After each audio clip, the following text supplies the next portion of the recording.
Fallout New Vegas. Since the Fallout show is going to be coming up on Amazon Prime, um, April 12th this week. We're gonna be giving our thoughts on that. I don't really have much experience with the Fallout series. I have not played the Fallout games before, so it'd be interesting for me to come into the show. I think with hardcore fans of the show, they look pretty disappointed with this, just from the trailer. You said you've been pretty disappointed on the way it kind of looks there. Uh, yeah. Well, one of the big things I'll say with kind of the footage that we've seen is that when you go to the games, there's kind of two different Fallouts within the game franchise. There's the East Coast and the West Coast.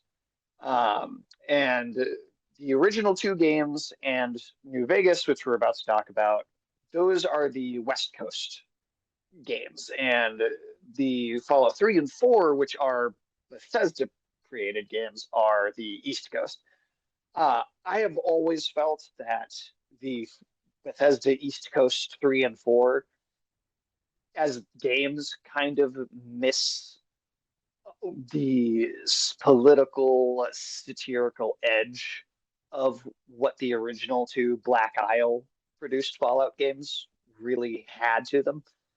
And so when I see the show, and based on some of the settings and some of the stuff we're seeing, it looks like this show is kind of bridging some of the East Coast and West Coast stuff from the two sets of games together. Mm. And that's one of the things that really kind of sets off red flags in my mind, because part of the reason that I haven't disliked the, like, say 3 and 4 in the Bethesda games even more than I already do is that I've always been able to say, hey, at least they're kind of over there doing their own thing, not kind of interfering with the canon of these other ones. But the show, from my understanding, is taking place in the continuity of the games. It's not like an adaptation where it's like it's its own world that's a version of the games. This is supposed to literally be set in the same continuity. Let's see here. So it says, yeah, Amazon purchased the rights to produce live action project in 2020, and the show was announced that July. And you had Bethesda Game Studio and Bethesda Softworks in the production. Jonathan Nolan, he directed the first 3 episodes here. And then you also have Bethesda game producer Todd Howard, who served as producer on this. Do, do, do, do. And it says, what else over here? Yeah, that's what you kind of have here with this kind of series. So, say, let us know about Fallout New Vegas. Well, this is an interesting game because you had the first two produced by Black Isle. Black Isle kind of went away as a company. Bethesda picked up the rights to the franchise, made three, and then some years later, Obsidian, which was a kind of a reformed new studio made up of a lot of the people that created Fallout at Black Isle back in the day, they got their chance to come and do Fallout New Vegas.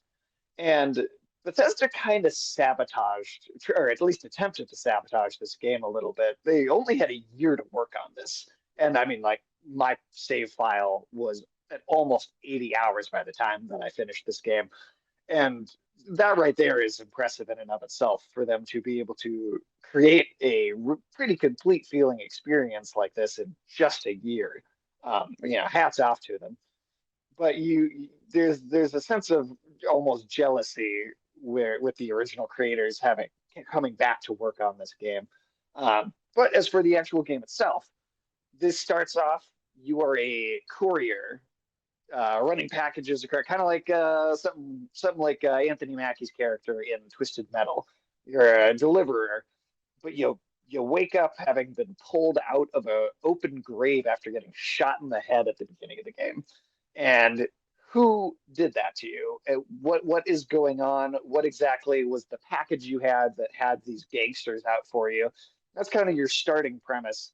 And the person that you're chasing for a large portion of the game is Benny, who you track down to the New Vegas Strip, voiced by the late Matthew Perry, which is one of his probably more remarkable footnotes in pop culture. And then from there, it kind of turns into this big power struggle with all these different factions, two different governments, four or five different gangs that the depending on the choice-based narrative decisions that you make could be aligned or separated from either of these two sides. And it's all about controlling the New Vegas Strip, this bountiful technology that's left over from before the world was bombed out.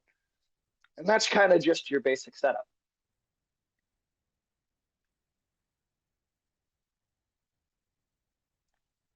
Oh, I think you might be muted there. It's came out in 2010, Fallout New Vegas, and it's considered a spinoff of the Fallout series. So this came out after Fallout 3, which came out in '08. There. Apparently they are planning on working on a Fallout 5, which is coming out pretty soon. It's still to be announced, but apparently that's in the works. And thank you, Chill. Thank you for the raid, man. Much appreciated there. How's it going there, Chill?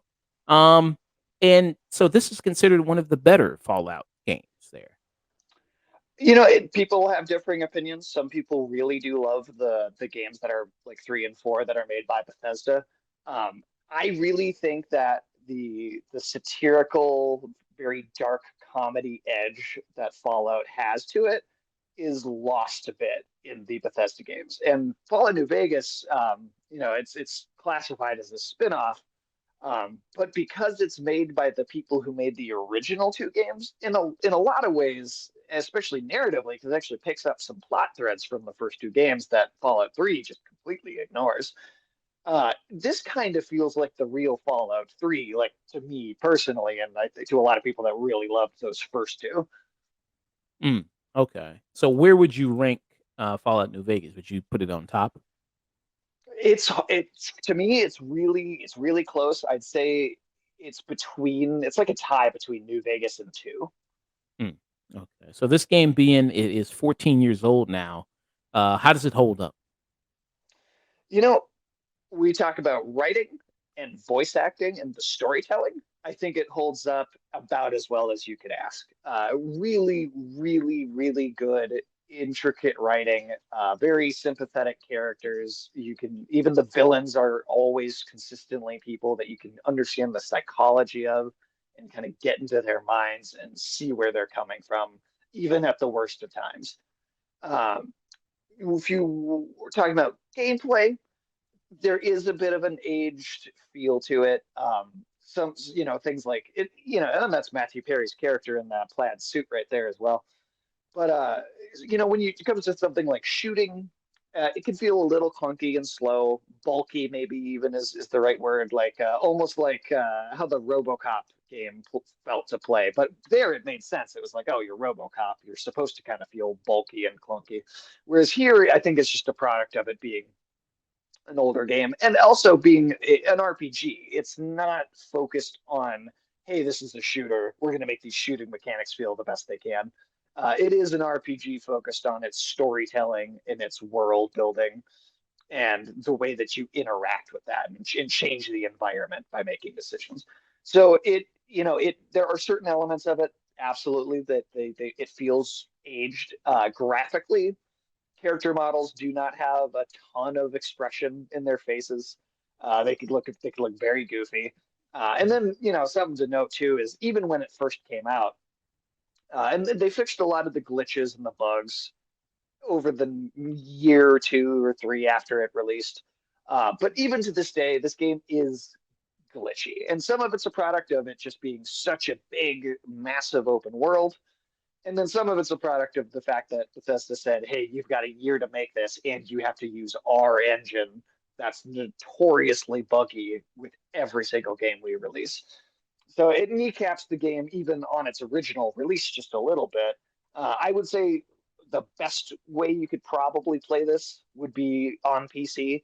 And there's a huge modding community for all of the Fallout games and the Elder Scrolls games, just kind of for this general game engine. But if you're gonna play this, I really recommend going with the PC version. There's mods out there that kind of clean up some of the somewhat unfinished feeling bugs and graphical elements to the game, improve it a little bit. Now, I played this on consoles. I just don't have a PC to use that as an option, and I experienced relatively few issues, but even then, there were still a decent number of times where the game would just crash altogether, lose a couple hours of progress more than once, have to redo entire quest lines for that reason. So, it's not perfect in that sense. And I wish that it could have just had a little more time in the oven because if they had been able to execute the vision that they had to its absolute totality, I think you'd have something that is even almost perfect, even. Yeah, so this is gameplay from the PS3 here, not your gameplay, but just to give people an idea of what it's like. To play it on there on because this came out when it came out, of course, because it was 2010, PS3, 360, Windows, with the options there on the console there. So pretty decent, I think, for a game that old there, I would say. I think Uh, it's really when you stop and have a conversation with the character where you'd start to go like, "Oh, those faces don't look the best."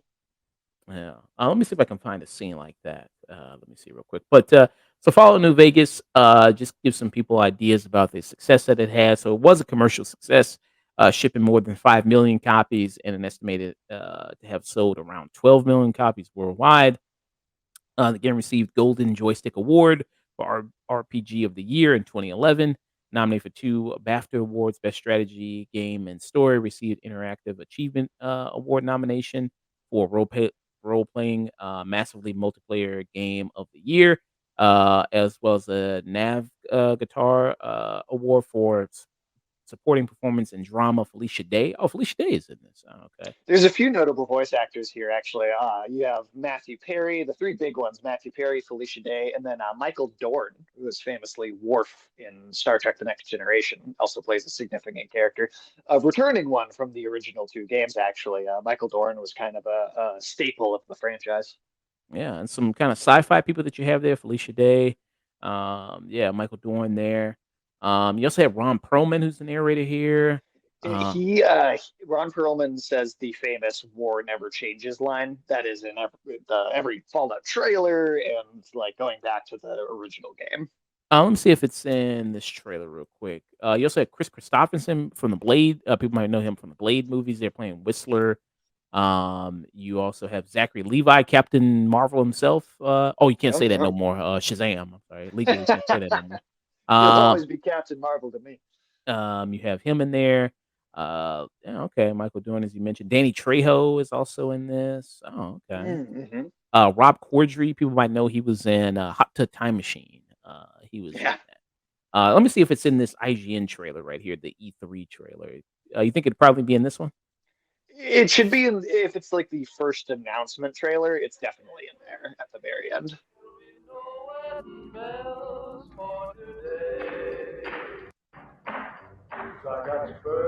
You want me to go to the end of the trailer? It's yeah, there should be a shot of a character kind of walking up on a hill at the end of the trailer, and that's definitely going to be where you're going to hear it.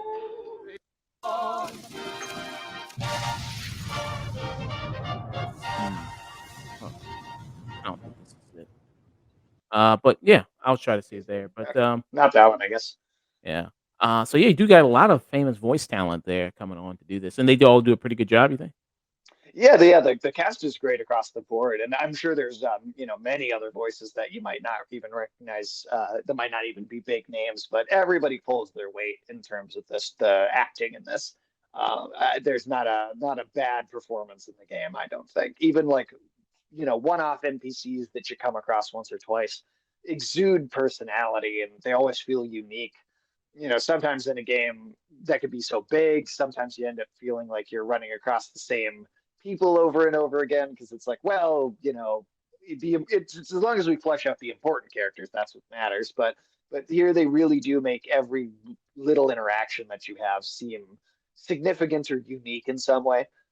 Again, face models and themselves graphically, the way their faces move might not always be the most impressive, but the acting itself is, and the writing is always stellar. Yeah. So this is some dialogue option right here that you have. And Uh, this particular sequence takes place in one of the many different organizations I mentioned, all vying for power in the New Vegas Strip. This is like they're called the White Gloves, and they run this high-end cannibal restaurant where they all dress in like these fancy suits, and it's like an entire like secret society based around eating people. mm, interesting. So yeah, you have that kind of going on. Looks kind of decent here. Some of it. You think the lips kind of just don't match up to the dialogue very well, or I think the lips are okay. It's more like in terms of like the cheeks and the forehead and the eyebrows, you just don't get a lot of movement there, I don't think. true? But Yeah, it's very stiff there. Not really yeah. any movement there. Yeah. So with this kind of game like this, can you? It's like, is the story pushing you towards a different direction, or can you kind of go off and have a different kind of story there? You know what I mean, in terms of like where it kind Well, of ends up. there's one narrative that's going to play. I mean, you can it can happen in a lot of different ways, but it's such a big world. There's so many side quests and smaller narratives to find along the way. Let alone, if you get the Ultimate Edition, there's like six significantly big DLC chapters that have their own entire narrative beginning to end with their own choices that can make things play out differently and their own maps within those. So you're transported to another game world altogether when you enter a lot of these expansion areas. And you could probably spend at least 7 to 10 hours on each of the six expansions alone. I mean, almost a full game each. And how long would it take to complete this? If you just want to get to the end of the story, didn't want to do anything extra, how long would you say that? I think if you rush it and just mainline the main quests, I think you could probably finish it in like 30 hours. But you miss so much. And to be honest, I'm not sure you even really could, just because your character would be under leveled and probably not capable in a lot of combat situations.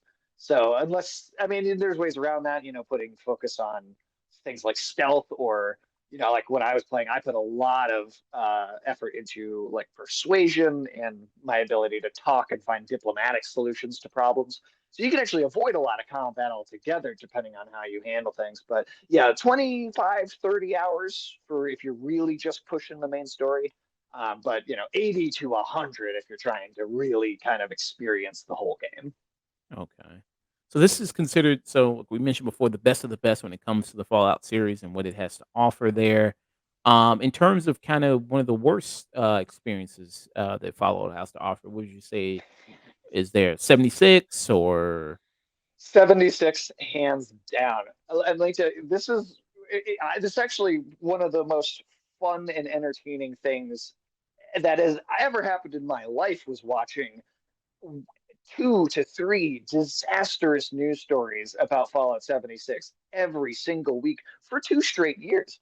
I listen to the Rage Select podcast every week, and they cover all the video game news. And it was 2 years before there was not some sort of disaster of a news story with this game. I mean, at one point, there was such a bad problem with the hacking going on the online servers that people were stealing other players' inventories because they coded the inventory itself as another item that you were carrying. So then you just couldn't pick things up anymore.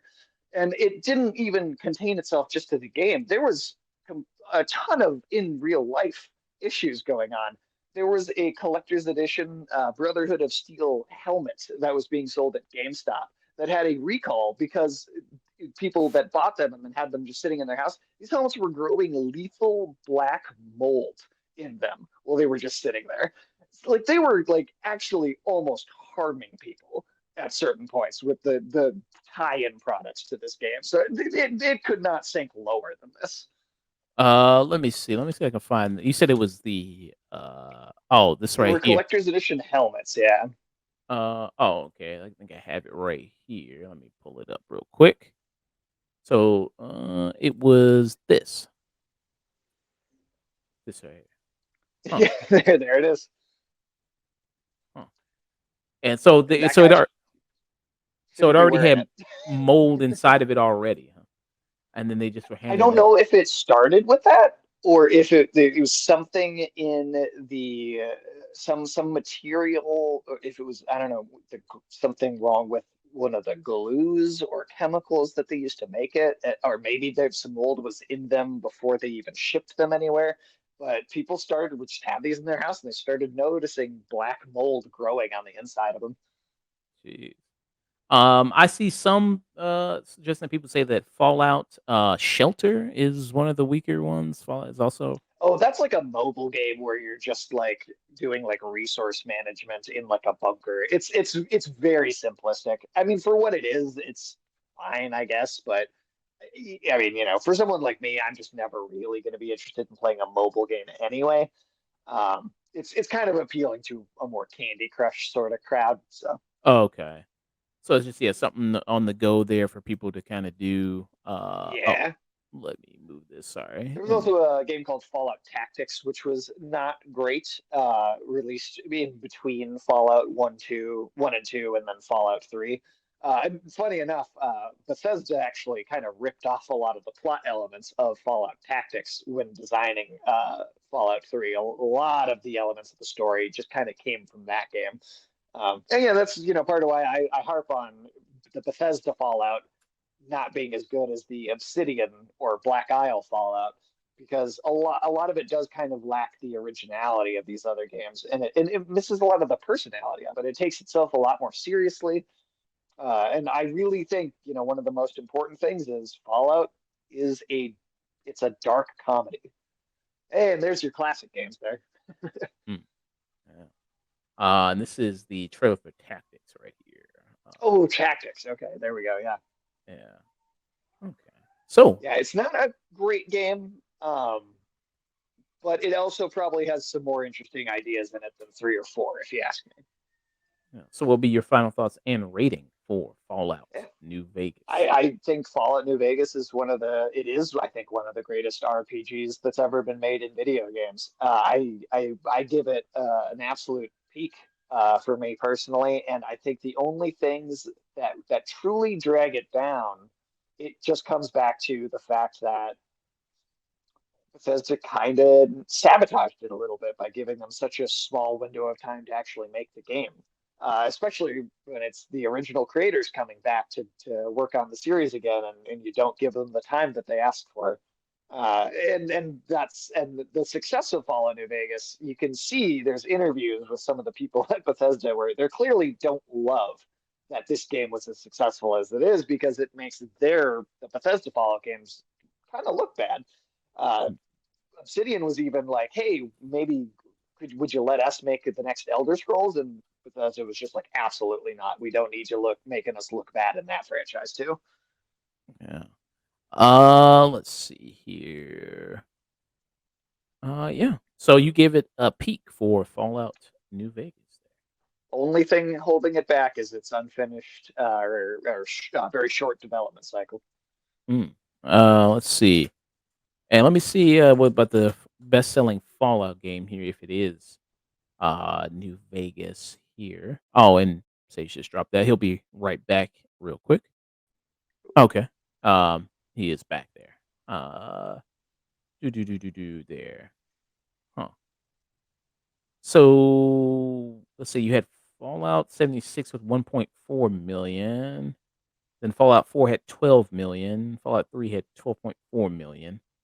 Fallout Shelter had 170 million. So that's the mobile game's the most successful. They did have that here. Yeah. So I think maybe the mobile game is really in terms of downloads, and then there, I think maybe the mobile game has it. Yeah. Uh, Microtransactions. yeah. Yeah. Microtransactions, things like that. Mobile games do make up a lot of money for the video game industry there. Oh But yeah. yeah. So thank you, Sage, for your review of Fallout New Vegas.